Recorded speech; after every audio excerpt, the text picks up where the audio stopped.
This is a true event. It happened in November 2008, Mumbai, India's financial capital, drowning in chaos.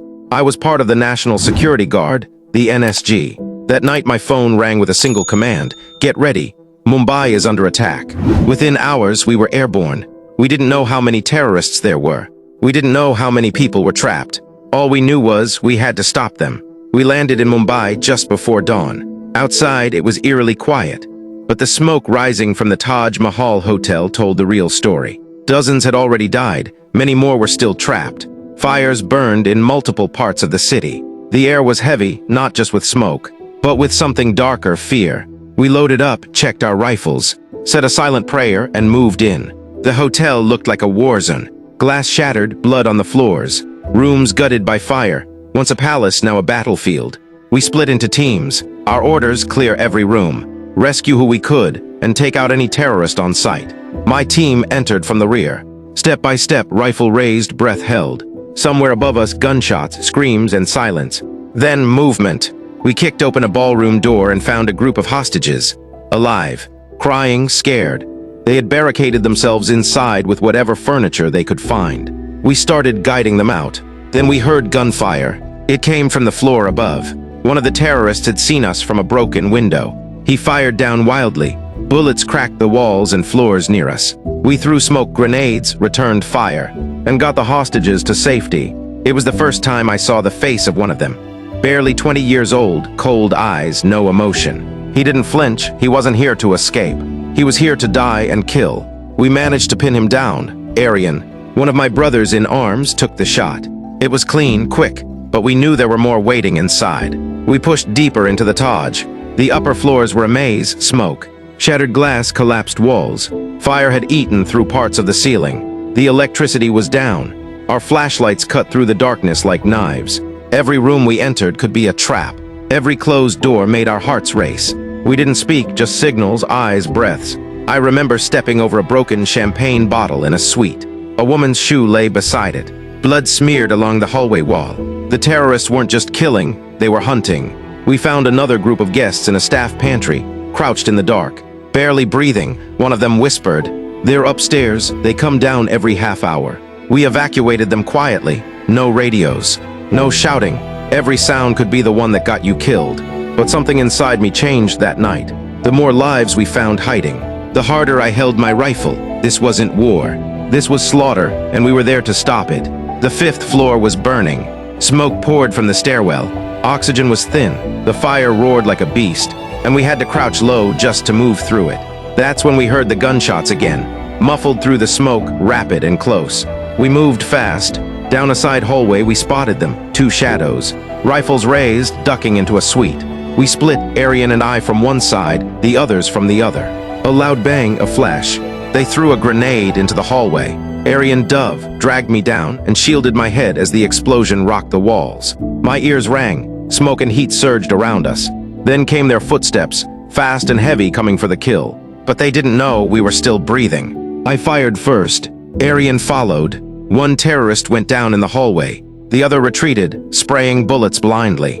He locked himself inside another room. We didn't rush. We waited, calculated, moved slow. And when we breached the door, he was already aiming. Aryan took the shot, a single bullet to the chest. It was over in seconds. The rest of the night was a blur.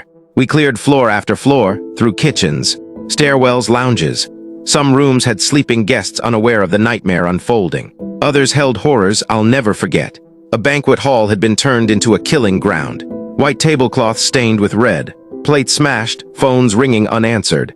The silence after each sweep was almost louder than the gunfire. It was the silence of what had been lost, of laughter, music, normal life, all gone in a few hours. I sat for a moment by a fountain in the lobby, black water, glass floating in it like dead leaves. My hands were trembling.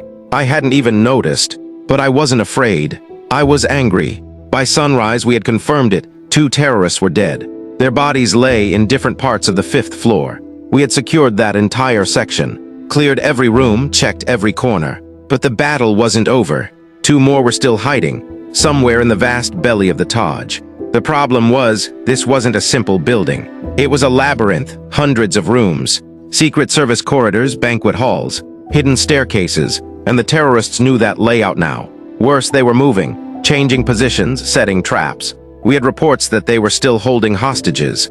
We had no idea how many. Every step we took from that moment on had to be perfect, because the next few hours would determine whether the mission ended in rescue or ruin. We moved silently up to the 6th floor. The hotel was eerily quiet, no screams now, just the distant creak of burning wood and the low hum of sprinklers spitting water over already scorched carpets. We knew the remaining 2 terrorists were here. We had heat signatures. Drones outside gave us glimpses, but they weren't still. They kept moving between suites, using guest service corridors to vanish between walls. They weren't running. They were waiting, planning, setting up for a final stand. We swept the floor methodically, room by room, every hinge, every doorknob, every flickering shadow felt like it could explode into violence. And then gunfire, short burst, automatic, then silence. We rushed down the corridor, found a wounded hotel staff member crawling out from behind a luggage cart. He gasped there in the presidential suite. 2 of them, one has a big gun, the other's setting up explosives.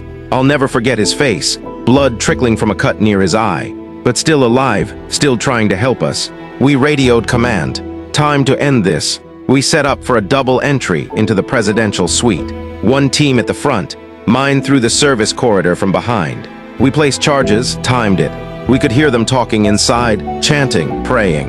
And then boom, the door blew open and we moved fast, flashbanging, rifles raised. 1 terrorist came out firing, shouting at the top of his lungs. He hit the wall, spraying bullets blindly, but he was too slow. We fired. He dropped. The other was hiding behind a turned-over couch.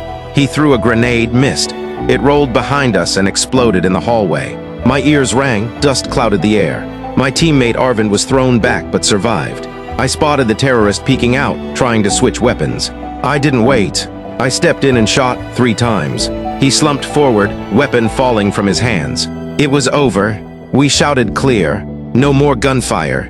No more screams. Just the sound of my breath, heavy and shallow, and the silence of a war that had ended. We carried the wounded out. Civilians, staff, even each other.